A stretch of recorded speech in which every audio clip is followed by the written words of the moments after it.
futuro começa lá atrás. Começa com pessoas dispostas, pessoas que tiveram ideias e que mudaram nossas vidas. A televisão que você assiste, os computadores, os carros, os direitos que temos, a forma em que vivemos, a igreja que frequentamos. Tudo veio lá de trás. Já se perguntou como seriam nossas vidas sem essas coisas? Já se perguntou como estaremos daqui a 20 anos? É possível desenhar o futuro hoje, pois quem somos hoje define quem seremos amanhã. Desenhamos o futuro através dos hábitos que cultivamos no presente. Por isso, não estamos à espera do futuro, nós estamos criando o futuro.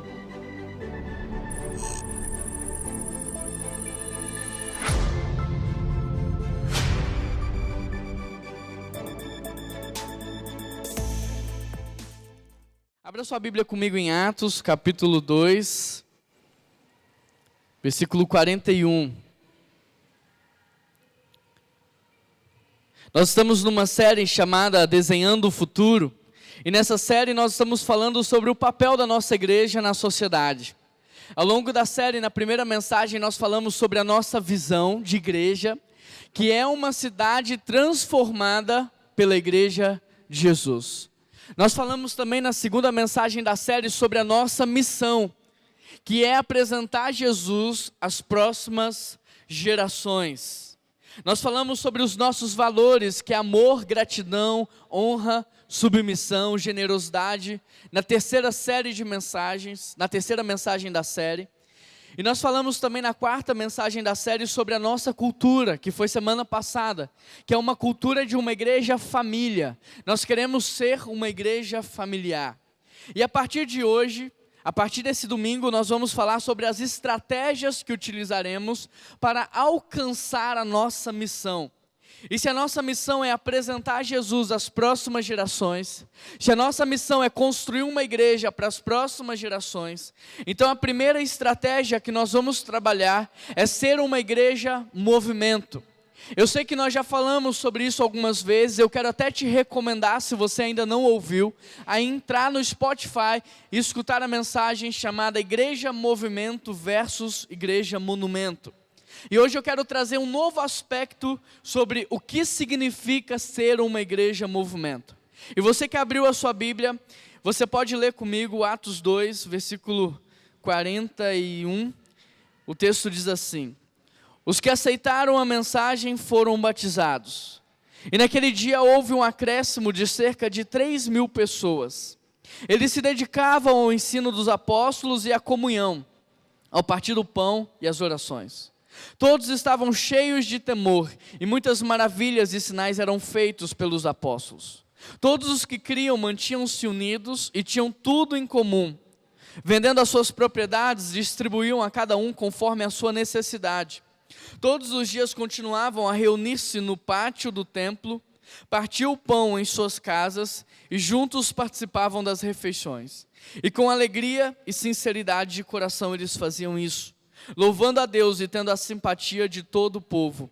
E o Senhor lhes acrescentava todos os dias os que iam sendo salvos. Amém? Vamos orar mais uma vez? Deus, fala conosco nessa manhã. Tudo que nós mais queremos é ouvir a Tua voz, é receber aquilo que o Senhor tem para nós. Fala, Pai, não só o que nós gostamos de ouvir, não só o que nós queremos ouvir, mas principalmente o que como igreja nós precisamos ouvir. Trabalha em nós os aspectos que precisam ser mudados, porque nós estamos aqui para a Tua glória. E é por isso que oramos em nome de Jesus. Amém. Queridos, olhando para esse texto, a primeira coisa que eu posso falar é que muitas vezes a nossa mentalidade do que é uma igreja, a nossa mentalidade de como uma igreja deveria ser e do que ela deveria fazer, muitas vezes essa mentalidade impede a igreja de ser o que Deus sonhou. Às vezes a mentalidade, os nossos sonhos, o projeto que nós temos para a igreja, impede ela de ser aquilo que Deus quer. Eu não sei se você já parou para pensar nisso ou não, mas talvez o seu egoísmo, os seus desejos pessoais, as suas vontades em relação à igreja, as suas expectativas, estejam atrapalhando a igreja de ser o projeto que Deus tem para ela. Porque, querido, não tem como, eu queria que você prestasse atenção nisso, não tem como a igreja ser do jeito que você gosta. Não tem como a igreja ser do jeito que eu, o pastor da igreja, gosto. Não tem como, sabe por quê? Porque a igreja não foi feita para te agradar. A igreja não foi feita para me agradar. A igreja foi feita para nos resgatar, nos transformar e nos enviar. E isso vai mexer no nosso orgulho, vai mexer no nosso ego, vai mexer no nosso caráter. E quando alguma coisa toca na ferida, dói, machuca. E é por isso que a igreja nem sempre vai ser como você gosta, nem sempre vai te agradar. Porque a igreja não é a sua noiva. A igreja não é a minha noiva, a igreja é noiva de quem? De Jesus Cristo. Ela foi feita para agradar a Jesus Cristo, não a mim e não a você. Enquanto a igreja estiver focado naquilo que você gosta, enquanto a igreja estiver focado naquilo que você coloca sobre ela em relação às suas expectativas, ela nunca estará focada em Jesus e nem na cidade. Todas as vezes que a igreja tentar te agradar, fazer os seus gostos, todas as vezes que a igreja tentar fazer algo que você gosta, ela vai deixar de ser luz do mundo e sal da terra. Porque não tem como fazer as duas coisas. Jesus diz, é impossível servir a dois senhores. Ou você vai servir a Deus, ou você vai servir ao Deus deste mundo. Ou você que está aqui nessa manhã é servo de Jesus Cristo, ou você está se colocando como Deus, a quem a igreja deve agradar e prestar culto. É impossível. Nós somos a noiva de Cristo, nós devemos culto a Ele, nós devemos agradar a Ele, nós estamos aqui para servir a Ele. Ou a igreja vive para agradar as pessoas, ou ela vive para fazer a diferença. Ou vivemos para nos saciar e viramos um monumento no meio da cidade, ou nos sacrificamos e viramos um movimento. E sabe o que é ser uma igreja movimento? É fazer discípulos. Ser uma igreja movimento é você batizar pessoas. Ser uma igreja movimento é você obedecer a Deus, ensinando as pessoas a guardar o que Ele vos ordenou. Por isso hoje nós queremos olhar para a Bíblia, para esse texto de Atos que nós acabamos de ler, e aprender o que é ser uma igreja bíblica, qual é o projeto de Deus para a igreja. E quando nós olhamos para esse texto, a primeira coisa que nós podemos perceber, no versículo 41 diz, os que aceitaram a mensagem, ou seja, a igreja movimento é uma igreja que está com o coração aberto para a palavra. Uma igreja movimento é uma igreja que está com o coração aberto. Alguém tem a versão NVT? Eu gosto da versão NVT porque ela traz esse versículo 41 dizendo assim, os que acreditaram na palavra de Pedro. Querido, escutar é algo natural porque é fisiológico, mas para ouvir você precisa colocar o seu coração. Você precisa colocar o seu coração, e colocar o seu coração é você estar disposto a ouvir, não aquilo que te agrada, não aquilo que você gosta, mas aquilo que Deus tem para você, aquilo que Deus quer tratar na tua vida. Colocar o seu coração é você estar aberto para ouvir o que Deus quer falar, independente da forma, independente da pessoa, independente do modelo. E eu vejo que hoje nós estamos dispostos a ouvir somente as pessoas que de alguma maneira se parecem conosco. Nós colocamos o nosso coração para ouvir somente as pessoas que pensam igual a nós, que concordam conosco nas mesmas opiniões e que vivem de maneira parecida. Mas isso está errado, porque a Bíblia diz que nós somos um corpo. O que Deus propõe para a igreja não é uniformidade, é unidade. Por isso eu tenho que estar com o coração aberto para ouvir, não só as pessoas que eu gosto, não só as pessoas que se parecem comigo, mas quem Deus quiser usar. Agora o interessante é que muitas vezes nós queremos ouvir Deus, sim, queremos, mas de maneira mágica. Queremos que Deus desça no nosso quarto, que Ele fale conosco através da voz do Sidney Moreira, não é assim? Mas querido, na sua maioria, sabe como é que Deus fala contigo? Ele fala contigo através da palavra e através de pessoas. Tem muita gente que diz: Deus parou de falar porque você não está lendo a palavra e porque você fechou o seu coração para as pessoas. Porque Deus fala através da palavra e Ele usa as pessoas para falar com você. E é isso que a versão NVT traz. Porque ela está dizendo o seguinte, que eles não só aceitaram a mensagem de Pedro, como também aceitaram Pedro. Por isso que eu e você precisamos entender é que a mensagem, ela não é só a teoria que nós professamos. A mensagem, ela é uma teoria encarnada. A mensagem é uma teoria que eu adoto como estilo de vida. É a teoria traduzida em ações, traduzida em vida. Por isso Pedro não foi só um expositor da palavra. Ele foi Pedro Cristo. Ele foi Pedro seguidor, Pedro imitador. O Pedro que praticava aquilo que ele aprendeu. Por isso, mais do que pregar, nós precisamos viver. E eu vejo que muitas vezes, principalmente dentro das nossas igrejas, nós somos excelentes expositores da palavra, mas somos péssimos exemplos. Poderíamos escolher algumas pessoas aqui para falar sobre perdão, e essa pessoa daria uma aula brilhante sobre perdão, todos nós ficaríamos impressionados. Mas quando vamos analisar a vida dessa pessoa, veremos a dificuldade que ela tem.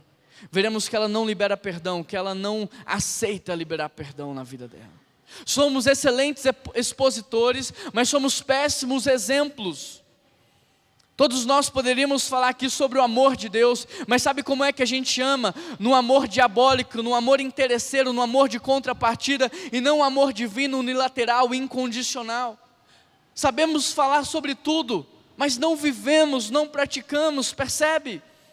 Portanto, ouvir é muito mais do que só escutar, é você colocar o coração e começar a praticar. Ouvir é você viver. A segunda coisa que nós podemos aprender com essa igreja, se você está anotando, anote aí, é que uma igreja movimento, ela não para de crescer. Eu vejo que hoje muitas pessoas têm dificuldade com o crescimento da igreja. As pessoas querem manter a igreja pequena, mas o crescimento é natural de tudo que é saudável. Só não cresce quando está doente. A igreja de Atos nos mostra isso. O primeiro crescimento da igreja de Atos foi 120 pessoas. Em Atos 2 a igreja cresce mais 3.000 pessoas. Naquele tempo contava apenas homens, então você multiplica isso por mulheres e crianças. Depois a igreja cresce 5.000 e ela não para de crescer. Ela vai avançando, ela vai alcançando bairros, regiões, até que depois nós vamos ver a igreja invadindo a Europa. A igreja movimento, ela não para de crescer. E aqui nós vemos 3 movimentos. Primeiro, Pedro abriu seu coração para Cristo e ele começou a viver. Pedro prega o evangelho, as pessoas escutam, aceitam o seu testemunho, o seu ensino, e o resultado disso é que em Atos 2, 3.000 novas pessoas são adicionadas à família de Deus. Enquanto na igreja monumento só se busca o conforto e o entretenimento dos crentes, na igreja movimento é pregado o evangelho e nós batizamos pessoas. Enquanto na igreja monumento não há movimento de entrada e as pessoas só saem quando morrem, na igreja movimento, todos os dias Deus acrescenta pessoas, mas todos os dias também as pessoas saem para cumprir a missão, o propósito de Deus para a vida delas. Percebe a diferença? Em todo o livro de Atos você vai ver a igreja crescer de maneira exponencial, porque em Atos a igreja não é um movimento parado no meio da cidade. A igreja é um movimento, ela move a cidade. Ela está nas 7 áreas de influência da cidade. Ela lidera a cidade, ela incute na cidade valores, princípios. Em Atos você verá mais ou menos 9 registros de batismos. E todos instantâneos à conversão. E aqui eu quero fazer uma pausa para fazer uma observação. Há 9 registros de batismo em Atos e todos instantâneos à conversão. E sabe o que eu quero te dizer? Cristo não é o fim da sua vida. Cristo é o começo da eternidade. Cristo é o início. Quando você aceita Cristo, quando você se converte, é aí que a vida começa. Até Jesus Cristo você sobrevive, a partir de Cristo você vive. Portanto, o batismo não marca o fim, o batismo marca o início, o batismo marca o começo. Como é que você pode dizer que já começou se você não foi batizado ainda? Percebe? Você não deve se batizar quando você estiver pronto, porque nós nunca estaremos prontos. Somente quando Cristo voltar e nos der um corpo glorificado. O batismo é quando você aceita Jesus, ele é o início de uma nova vida. Portanto, se você deseja recomeçar, tome nessa manhã a sua decisão por Cristo e em seguida, desça as águas do batismo. Eu vejo hoje muitas pessoas dizerem, eu preciso melhorar antes de me batizar, mas deixa eu te dizer algo, não tem maneira melhor de você melhorar senão começando pela obediência. Como é que você vai querer melhorar se você nem obedece ao princípio básico do Evangelho, que é batizar e tomar a ceia? Falar que você é de Jesus, mas não ter descido as águas do batismo, é um pouco controverso. Porque como alguém pode dizer que é de Jesus se não obedece aquilo que ele pede? O que talvez você não saiba é que o batismo ele marca a sua imersão na família de Deus. Por exemplo, Jesus, quando ele é batizado, o Espírito Santo desce e Deus diz o que para ele? Este é o meu filho amado. A identidade de Jesus enquanto filho é revelada no seu batismo. É no seu batismo que todos ficam sabendo que Jesus é filho de Deus. É no seu batismo que toda a realidade espiritual sabe que você é filho de Deus. O inferno sabe que te perdeu para todo sempre, porque é no batismo que você testemunha aquilo que Jesus Cristo fez no seu coração e nas realidades espirituais. Amém, igreja? Por isso, se você quiser fazer parte da família de Deus, é só você aceitar Jesus Cristo como o Senhor e Salvador da tua vida, você batizar, você tomar a ceia. E o batismo marca justamente isso, nascer de novo. Porque quando você se batiza, você é imerso, isso representa a morte do velho homem. E quando você sai das águas, você representa o nascimento de uma nova criatura. Por isso, se você ainda não se batizou, não perde essa oportunidade. A nossa vida é um sopro.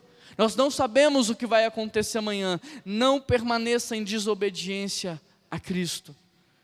Dito isso, eu quero voltar para a nossa mensagem. O livro de Atos mostra o crescimento da igreja de maneira exponencial. Porque em Atos a igreja não é um monumento, ela não é um prédio, ela é um movimento.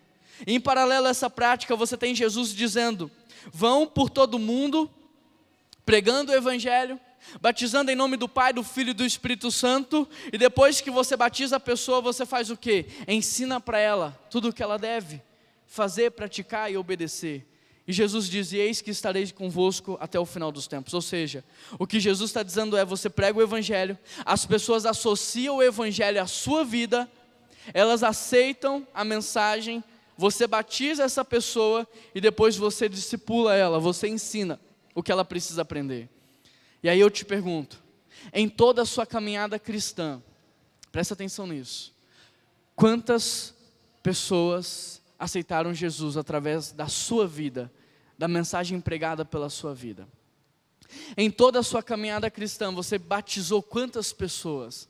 Quantas pessoas você teve o privilégio de batizar? Em toda a sua caminhada cristã, quantas pessoas você tem ensinado a obedecer a palavra de Deus? Sabe por que talvez você tenha falado para poucas pessoas? Porque talvez a tua mentalidade é de uma igreja monumento e não de uma igreja movimento. Na igreja monumento as pessoas vêm até ela e só o pastor tem o privilégio de batizar. Na igreja movimento, nós vamos até as pessoas e nós batizamos elas juntas, numa grande festa de celebração. Sabe por que você tem feito tão poucos discípulos? Porque talvez você seja muito bom em dar uma aula, muito bom em expor um assunto, mas talvez você seja péssimo praticante do Evangelho. E deixa eu te dizer algo, as pessoas não seguem porque ouvem, elas seguem porque veem. Não adianta você falar para os teus filhos, esse é o caminho, porque a Bíblia diz, ensina no caminho, e ensinar no caminho é dar as mãos e juntos. Mais do que falar, nós precisamos viver, mais do que pregar, nós precisamos viver. Sabe por que talvez você não tenha batizado ninguém até hoje? Porque talvez você nem se dispôs a falar, quem dirá a viver. E como é que você pode ter o privilégio de batizar alguém, se você nem se importa com as pessoas que não conhecem a Cristo e estão caminhando para a perdição? Jesus quer fazer algo novo na nossa igreja nessa manhã. Jesus quer fazer algo novo na tua vida nessa manhã. Permaneça com o seu coração aberto para receber aquilo que Ele tem para você. No final dos tempos, querido, Deus não vai perguntar se você cantou no louvor. No dia do juízo final, Deus não vai perguntar quantos faziam parte do coral da primeira igreja. Deus não vai perguntar se você me ajudou a servir a ceia no domingo. Deus não vai perguntar se você frequentava Deus não vai perguntar isso, o que Ele vai te perguntar é, aonde é que você está? E a segunda pergunta, onde estão os seus irmãos? E não tem como você falar, Deus, eu estou na sua presença, se os irmãos não estão do seu lado. Porque estar na presença de Deus, consequentemente, me leva a resgatar pessoas. 2 Coríntios 5,18 diz, tudo isso provém de Deus, que nos reconciliou consigo por meio de Cristo, e nos deu o quê? Um ministério da reconciliação. Não importa se você que está me ouvindo é um professor, é um advogado, é um médico, é um político, você tem um ministério, o ministério da reconciliação. E por onde você passar, você tem que reconciliar, primeiro, as pessoas com Deus, e segundo, as pessoas umas com as outras. É inaceitável um filho de Deus, um cristão, falar mal do outro. É inaceitável um cristão promover intrigas, promover brigas, diminuir o valor do outro. Isso é obra de Satanás na tua vida, não é obra de Cristo, porque Cristo nos reconciliou e nos deu o ministério da reconciliação. Nós somos pacificadores. É isso que a igreja de Jesus é, pacificadora. Deus quer fazer algo novo na tua vida nessa manhã. E Ele vai te perguntar, onde é que você está? Foi isso que Ele perguntou para Adão, não foi o que você fez. Onde você está? Deus perguntou para Caim, onde é que está o seu irmão? Se Deus perguntar para você nessa manhã, onde está o seu irmão? Será que você vai ter o privilégio de mostrar? Está aqui. Aquele eu resgatei das drogas, aquele eu busquei, aquele estava nas ruas, esse aqui eu tive o privilégio de batizar, esse aqui eu só acompanhei, esse aqui eu discipulei, esse aqui eu reparti o meu pão. Será que você vai ter o privilégio de mostrar aos seus irmãos? Jesus disse, ide por todo mundo e pregai o evangelho batizando as pessoas. É isso que Jesus espera de você. Jesus não espera que você troque de carro todo ano. Jesus não espera que a sua casa seja um brinco, uma perfeição. Jesus não espera que você tenha sucesso. Jesus não espera, Jesus espera que você faça discípulos. É isso que no final das contas vai ter valido a pena. Quantos discípulos você tem feito? Porque, querido, o id não é largar tudo e ir para um lugar desconhecido. O id no grego é indo, é um gerúndio, ou seja, é enquanto eu vivo, é enquanto eu estudo, é enquanto eu trabalho, é enquanto eu me movimento na cidade, é que eu vou fazendo discípulos. É na sua casa, é na sua vizinhança. Agora, nós aprendemos que uma igreja movimento é aquela que tem um coração aberto. Nós aprendemos que uma igreja movimento é aquela que vive a mensagem. Nós aprendemos que uma igreja movimento, ela não para de crescer. E se você observar o versículo 41, você verá que de um dia para o outro, mais 3.000 pessoas chegaram. E aqui fica uma pulga atrás da orelha. Como uma igreja cresce em número sem perder a qualidade? E é o que a gente vai ver agora. A terceira coisa que nós podemos aprender é que uma igreja movimento, ela tem uma estratégia para crescer com qualidade. E a estratégia é, versículo 42, eles se dedicavam ao ensino dos apóstolos, à comunhão, ao partir do pão e às orações. A versão NVT traduz assim, todos se dedicavam de coração ao ensino dos apóstolos, à comunhão, ao partir do pão e às orações. No versículo 42, nós podemos ser inspirados por essa igreja, porque a igreja bíblica, presta atenção nisso, nós temos a tendência de pensar que uma igreja bíblica é aquela que apenas expõe uma teoria, é aquela que apenas expõe a palavra. Nesse texto nós vamos ver que não. Uma igreja bíblica não é aquela que apenas expõe a palavra, mas é aquela na qual todos se dedicam de todo o coração ao ensino, à comunhão, ao partir do pão e as orações. Amém?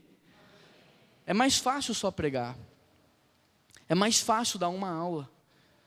É mais fácil. E às vezes a gente opta pelo mais fácil. Mas uma igreja bíblica é aquela na qual todos se dedicam ao ensino, mas também à comunhão. Ao ensino, mas também ao repartir do pão, às orações. Agora, o que significa se dedicar de todo o coração? Significa que todos estavam empenhados em fazer a família dar certo. Todos estavam motivados, todos estavam dispostos a fazer sacrifícios. Todos queriam ver a família de Deus crescer. E aí eu te pergunto, hoje você está no grupo daqueles que se dedicam de todo o coração, ou você está no grupo daqueles que assistem os outros se dedicarem? Em qual dos dois grupos você está?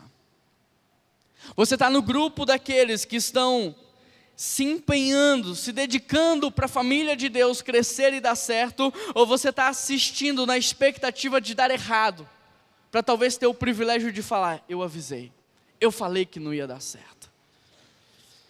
Porque para dar certo, sabe o que o texto diz que eles faziam? Todos se dedicavam de coração ao ensino dos apóstolos. Em outras palavras, todos estavam não só com o coração aberto para aprender, mas com as mãos prontas para colocar em prática. Se dedicar ao ensino dos apóstolos significava ter a mesma visão, a mesma direção de Deus, os mesmos valores do reino, a mesma cultura. Se dedicar ao ensino dos apóstolos significava que todos queriam viver na visão que estava sendo estabelecida. Isso porque visão mais visão é igual ao quê? A divisão. Por isso, a primeira coisa que os apóstolos estavam fazendo com essa turma que havia acabado de chegar era explicar, deixar claro a visão que Deus tinha para a igreja. Que não era uma visão de entretenimento, mas era a visão de um movimento, a visão de transformação de uma cidade. Porque o entendimento dessa visão era o que manteria a unidade que Deus deu para o povo. Visão é a chave para a gente manter a unidade, e a unidade é a chave para o sucesso. Por isso, você marido que está aqui me escutando, presta atenção nisso. Quer ter um casamento forte, quer ter uma família forte, peça a Deus uma visão para a tua casa. Você mulher quer ter um casamento forte, uma família forte, não só ore para que Deus dê uma visão para o teu marido a respeito da tua família, como ande com ele nessa visão, caminhe com ele nessa visão. É por isso que o texto diz: eles se dedicavam de coração ao ensino dos apóstolos. Por isso, como igreja, nós queremos ser uma família. Nós precisamos nos submetermos à visão que Deus tem nos dado como igreja. E a visão que Deus nos deu é uma cidade transformada pela igreja de Jesus. Porque a igreja é luz, ela é sal. A igreja é luz, ela é sal, ela ilumina. Onde ela está, não há escuridão. Onde ela está, há sabor. A igreja onde está tem que fazer a diferença. Ou seja, a PIB não será a igreja que eu quero, e nem a igreja que você quer. A PIB vai ser a igreja que a cidade de Belo Horizonte precisa. E para isso, eu e você, nós precisamos assumir nessa manhã um compromisso com a nossa cidade. Nós precisamos assumir um compromisso. Querido, tem muito crente saindo da cidade. Tem muito crente saindo do estado, tem muito crente saindo do país em busca de um lugar melhor para se viver, em busca de qualidade de vida. Eu estou falando de pessoas da minha casa, da minha família, de amigos da nossa igreja, mas isso é controverso ao evangelho, pois o crente não é enviado para lugares que estão prontos, mas para lugares que precisam de transformação. Deus não te colocou no lugar onde você está para você desfrutar daquele lugar. Deus te colocou naquele lugar para você transformar aquele lugar. Com isso eu quero te desafiar, enquanto você se move pela cidade, vá orando. Ore pelos moradores de rua. Ore pela libertação daqueles que estão aprisionados às drogas. Ore para que Deus acabe com a desigualdade social. Ore contra a corrupção. Ore para que o Espírito Santo de Deus habite nos corações, para que Deus possa preencher o vazio que há dentro das pessoas. Ore por empregos, ore por geração de renda. Enquanto você se move pela cidade, pratique a visão que você tem recebido, pratique os valores do reino de Deus, o amor sem esperar receber nada em troca, a honra, dê valor às pessoas, valorize, resgate o valor que elas perderam. Pratique os valores do reino, viva o evangelho na prática, seja luz do mundo, seja sal da terra. Versículo 42 ainda diz que eles não só se dedicavam de coração ao ensino, mas à comunhão, partir do pão e as orações. Ou seja, do ensino, da teoria, eles vão para a prática. Porque mais do que entenderem, eles se dedicaram à comunhão, ao partir do pão e as orações. Eu não sei o quanto você conseguiu entender essa verdade ou não, mas sem uma visão clara e definida, não dá para viver em comunhão. Sem ter a mesma visão, não dá para viver em comunhão. Não dá para entender, querido, a Bíblia com uma cabeça democrática. Porque a Bíblia não fala de democracia, ela está falando de um reino. E no reino há uma só visão e tudo gira em torno dessa visão. Sem uma só visão, nós podemos conversar alguns minutos, podemos participar de poucos eventos. Agora, mais do que isso, vai dar confusão, vai dar briga, vai dar discórdia. A gente vai começar a discutir ideias, ideologias e não vai dar certo. Por isso, visão mais visão é igual a divisão. O interessante é que a gente vê isso acontecendo o tempo todo. Por que que as famílias hoje estão tão desunidas? Porque cada pessoa dentro de casa tem uma visão de vida. Por que que na igreja há tanta desunião?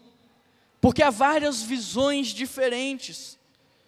Por isso nós precisamos orar para que Deus nos dê uma visão como igreja. Nós precisamos orar para que nós possamos viver dentro dessa visão. Homens, Deus estabeleceu vocês como pastores da sua casa, como líderes espirituais da sua família. Ore para que Deus dê uma visão para você pastorear a sua casa em cima dessa visão. Esposas, orem para que Deus dê uma visão para o marido de vocês. E se a visão que ele tem hoje não agrada a Deus, ore para que ele receba uma visão do céu, de Deus. Porque quando não há visão, o povo perece. Por isso, se realmente queremos viver em comunhão, como a Bíblia diz que tem que ser, nós precisamos nos dedicar a tudo que nós temos aprendido e a traduzir esse conhecimento em prática. E eu te pergunto, desde que você está aqui conosco, quanto você tem crescido? Quanto você tem crescido na prática, na vivência do Evangelho? Quanto você tem crescido no amor, na honra, na submissão? Quanto você tem crescido no perdão? Sabe por quê? Porque a Bíblia diz que tolo é aquele que ouve e não pratica. E se eu perguntasse para a tua esposa, para o teu marido, para os teus filhos, o que eles diriam a respeito de você? Que você tem sido sábio porque você coloca em prática, ou que você tem sido tolo porque todo domingo você aprende e não vive? Agora, independente do que eles vão responder, eu te pergunto, o que é que você quer ser? Porque é simples, basta você começar a viver, basta você colocar em prática. A igreja, mais do que um monumento, ela é um movimento. Porque ela é a família de Deus se movendo na cidade. Ela é a reunião dos irmãos, convidando outras pessoas para fazer parte dessa reunião. Ela é um irmão chamando o outro, dizendo: ei, você que está sem família, você quer ter uma família? Então vem, nós vamos cuidar de você. Amém? É isso que Paulo diz, Deus nos reconciliou e nos deu um ministério da reconciliação. Queridos, o que eu quero mostrar para vocês é que a igreja não pode ser um movimento no meio da cidade. E nós corremos esse risco, completaremos agora 108 anos de idade na cidade de Belo Horizonte. Mas o chamado de Deus é que a gente continue como um movimento nesse lugar. E é isso que Jesus disse: vão, promovam a reconciliação. Enquanto você se move, leva a igreja com você. Leva a igreja para o seu trabalho, leva a igreja para a sua família, leva a igreja, seja a igreja onde você estiver, seja luz, seja sal. Adore a Deus aonde você estiver. Adoração é um estilo de vida, de gratidão, de um coração quebrantado, rendido. Mais do que a comunhão, eles estavam dedicados ao partir do pão. E o partir do pão é uma expressão idiomática para se referir à ceia. E a ceia tem um papel fundamental na vida do cristão. Porque a ceia é um elemento pedagógico de fé, aonde Jesus nos ensina muitas coisas. É na ceia que nós aprendemos que tudo vem de Deus. É por isso que Jesus dá graças, porque Ele sabe que aquele movimento é o movimento do Pai. Querido, nada do que você tem hoje é fruto das tuas mãos, é fruto de Deus. Porque se Ele não fala, acorda, você não acorda. Se Ele não te dá saúde para levantar, você não levanta. Então a primeira coisa que nós podemos aprender na ceia é que tudo vem de Deus. Nós podemos aprender a respeito da gratidão. E gratidão é você saber a origem e o fim, de onde veio e para onde vai. E por isso que repartir é uma consequência de gratidão. Sempre que eu estou grato, eu quero repartir. Agora o povo de Deus não reparte porque ele é ingrato. E ele é ingrato porque ele é Deus. E ele pensa que tudo que tem veio dele, não de Deus. Na ceia nós aprendemos o que Cristo fez por nós naquela cruz. Nós aprendemos a amar, nós aprendemos a perdoar. Na ceia nós somos impulsionados a fazer pelos outros aquilo que Ele fez por nós. A ceia é o lugar onde nós ajustamos o nosso coração, a nossa mente, o nosso olhar, as nossas práticas. É na ceia que nós paramos de sangrar e somos curados. É na ceia que nós lembramos do amor de Deus e voltamos a amar como Ele ama. É na ceia que nós lembramos do perdão de Cristo e somos impulsionados a perdoar. É na ceia que nós aprendemos o conceito de gratidão e generosidade. Porque na ceia Jesus pega o pão, Ele dá graças, depois Ele reparte e diz: fazei isto em memória de mim. Além da comunhão e do partir do pão, o texto diz que eles se dedicavam às orações. Querido, presta atenção aqui, porque a gente está aprendendo o que é ser uma igreja bíblica. Não é um modelo que alguém ensinou, não é o meu desejo de igreja. Nós estamos aprendendo o que é ser uma igreja bíblica. E na igreja bíblica há humildade para a gente aprender, há ensino, há uma só visão, a comunhão, a gratidão, a generosidade. O texto diz que há orações. Em vários momentos do livro de Atos você vai ver o quanto essa igreja orava. Se tem uma igreja que orava e pode nos ensinar, essa igreja aqui. O texto diz que todos estavam unânimes em oração. Atos 3 diz que os líderes da igreja oravam todos os dias. Atos 4 diz que a igreja orou e o lugar tremeu. Atos nos mostra que o povo orou e o Espírito Santo desceu. Atos 9 nos mostra que o primeiro sinal da conversão de Paulo é que ele foi encontrado em oração. Atos 12, Pedro está preso, a igreja ora. Pedro é liberto de maneira sobrenatural. Atos 13, enquanto a igreja ora, Deus começa a abrir portas para ela avançar e se expandir. Atos 16, Paulo ora, e Deus começa a abrir portas na Europa. Atos 28, Paulo ora e enfermos são curados. Poderia falar vários outros versículos aqui, do quanto essa igreja ora. Agora, como pastor da PIB, sabe o que me deixa feliz? É de ver o quanto a gente tem crescido na oração. Na terça-feira pela manhã, nossa equipe pastoral ministerial se reúne para orar. Na terça-feira à tarde, no encontro dos idosos, nós oramos. Terça-feira à noite, os homens se reúnem para orar. Na quarta-feira à tarde, as mulheres se reúnem aqui para orar. Na quinta-feira à noite nós temos culto de oração. Na sexta-feira nós temos pré-vigília e depois uma vigília. E sabe quantas pessoas têm participado das nossas vigílias de 11 até as 6 da manhã? Mais de 10% da nossa frequência de domingo, e esse número não para de crescer. Nós temos idosos que aguentam, ficam aqui a noite inteira. Nós temos crianças. A nossa igreja tem crescido em oração, isso tem me deixado muito feliz. Eles se dedicavam ao ensino, à comunhão, à ceia e à oração. E como consequência de uma só visão, de uma vida prática, de uma vida comunitária e de muita oração, o versículo diz o quê? Que todos estavam cheios de temor. Todos estavam cheios de temor e muitos sinais e maravilhas eram feitos. É por isso que a quarta coisa que nós podemos aprender é que a igreja movimento, ela vive o sobrenatural. Ela não vive no humano, no natural, ela vive no sobrenatural. Versículo 43 diz: todos estavam cheios de temor e muitos sinais e maravilhas eram feitos. A igreja de Atos, ela vai enumerar vários milagres. Por onde os discípulos andavam, Deus fazia milagres. E você consegue perceber essa igreja, a diferença dessa igreja para as igrejas dos nossos dias. O texto diz que em cada pessoa havia muito temor, ou seja, muito respeito, muita honra, muita reverência, muito amor, e como consequência disso eles estavam vivendo algo sobrenatural. Lembra que nós conversamos sobre o nosso valor, um dos valores que era a honra, e que Jesus não agiu em Nazaré porque ele não foi recebido com honra. Aqui nós podemos ver que aconteceu diferente. O texto diz que eles estavam cheios de temor, havia um ambiente preparado e o sobrenatural aconteceu. Agora, por que em muitas famílias biológicas, tanto quanto em muitas famílias espirituais, isso não acontece? Sabe por quê? Porque ao invés de haver um ambiente espiritual, há um ambiente carnal. Porque ao invés de haver humildade para aprender, o que nós encontramos no nosso meio é excesso de vaidade, excesso de orgulho, ego inflado, arrogância.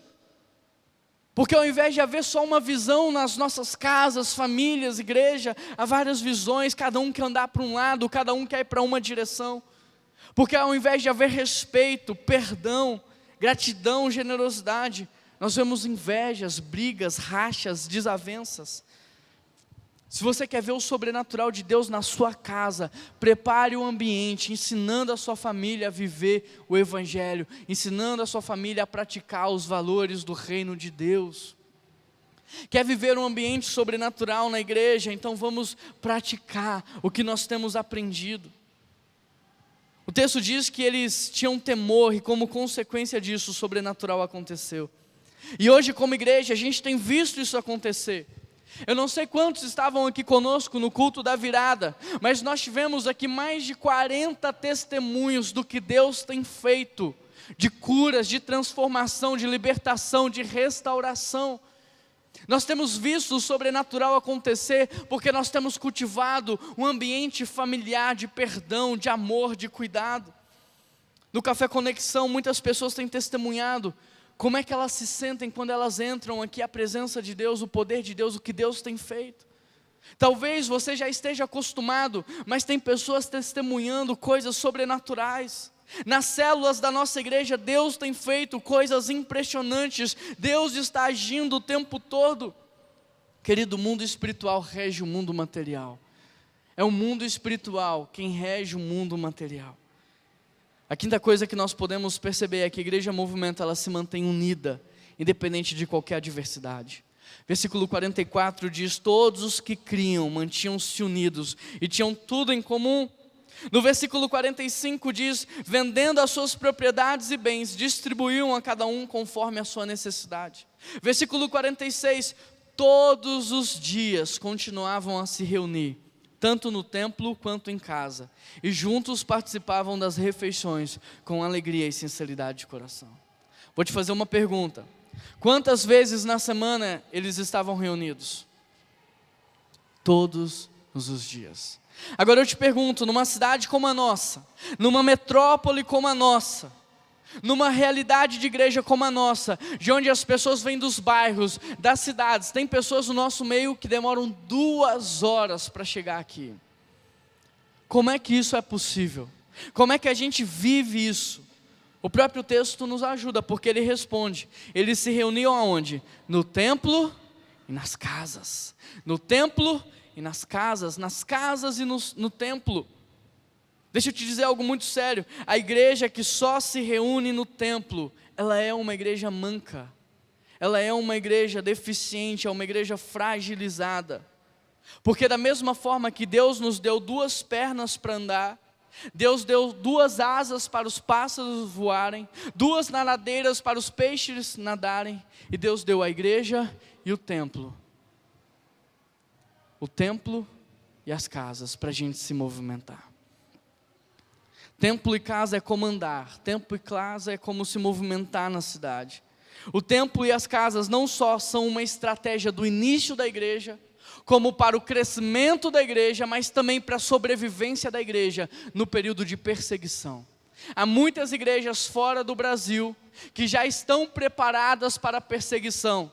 A secretária já tem lá um comando no computador que, se a perseguição começar, ela deleta todas as informações da casa. Eles não se reúnem mais no templo e a igreja continua acontecendo nas casas. A igreja, ela é feita no templo e nas casas, sabe por quê? Porque a igreja não é um monumento, ela não é um prédio, ela é um movimento. Ela não foi feita para ficar parada, ela foi feita para ir, para avançar. A Bíblia diz que as portas do inferno não prevalecerão contra a igreja. Ou seja, não é a igreja que se defende, é a igreja que ataca, porque ninguém ataca com portas. Então o que o inferno está fazendo é se defender do movimento da igreja. A igreja foi feita para ir, para se movimentar, para avançar. E enquanto a igreja se movimenta da casa para o templo e do templo para as casas, os relacionamentos vão acontecendo, eles vão se fortalecendo, porque hoje eu te vejo aqui, mas amanhã eu te vejo na minha casa, que não é longe da sua. E no outro dia, agora eu te vejo na sua casa, que também não é longe da minha. E aí, se faltou algo na sua casa, eu vou lá na minha, eu pego e eu te dou. E se na minha casa está acontecendo alguma coisa, é para você que eu vou recorrer. É por isso que o texto diz que eles tinham tudo em comum e ninguém tinha falta de nada, porque eles estavam unidos.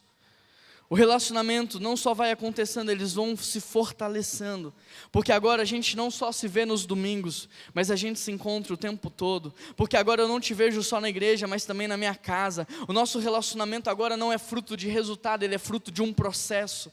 Ou seja, a nossa amizade não é fruto de um prédio, ela é fruto de uma caminhada.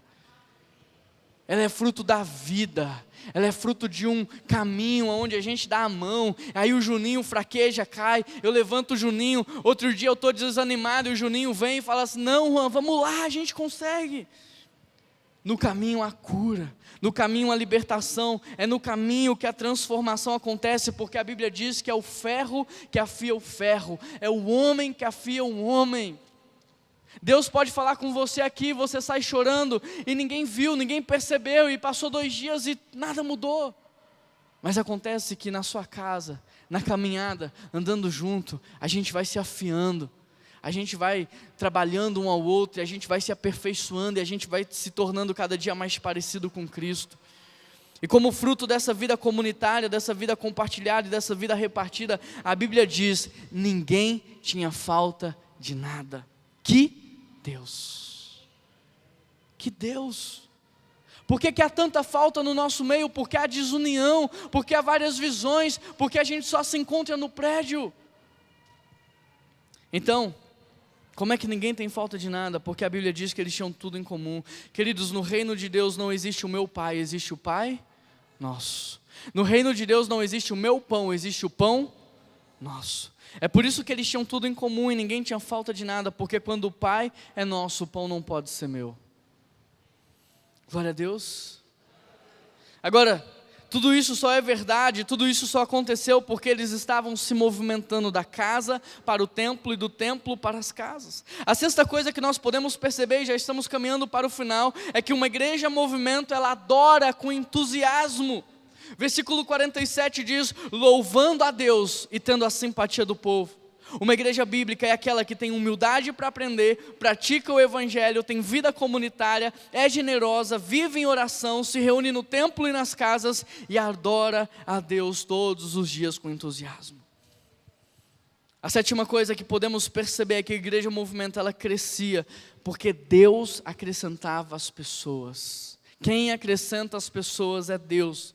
Em Atos 1, Deus acrescentou 120 pessoas. Em Atos 2, Deus acrescentou 3.000 pessoas. Em Atos 4, Deus acrescentou 5.000 pessoas. Em Atos 5, a igreja é uma multidão. Em Atos 6, o número é exponencial. Em Atos 9, a igreja rompe as barreiras geográficas e ela começa a avançar por outros territórios. E deixa eu te dar uma boa notícia: hoje nós somos milhões. Porque uma igreja deixou de ser monumento e ela se tornou movimento. A nossa missão é apresentar Jesus às próximas gerações. A nossa missão não é construir igreja para a gente, é construir uma igreja para os nossos netos, bisnetos, é deixar uma igreja para as próximas gerações. E para isso nós precisamos ser uma igreja movimento. A série Desenhando o Futuro fala justamente de um futuro que é construído diariamente através das nossas práticas e ações. E o futuro que nós queremos é uma família saudável, que vive em comunhão, que se movimenta na cidade, do templo para as casas, das casas para o templo, e que nesse movimento transforma vidas, deixando legado para as próximas gerações. Amém? Deus abençoe vocês.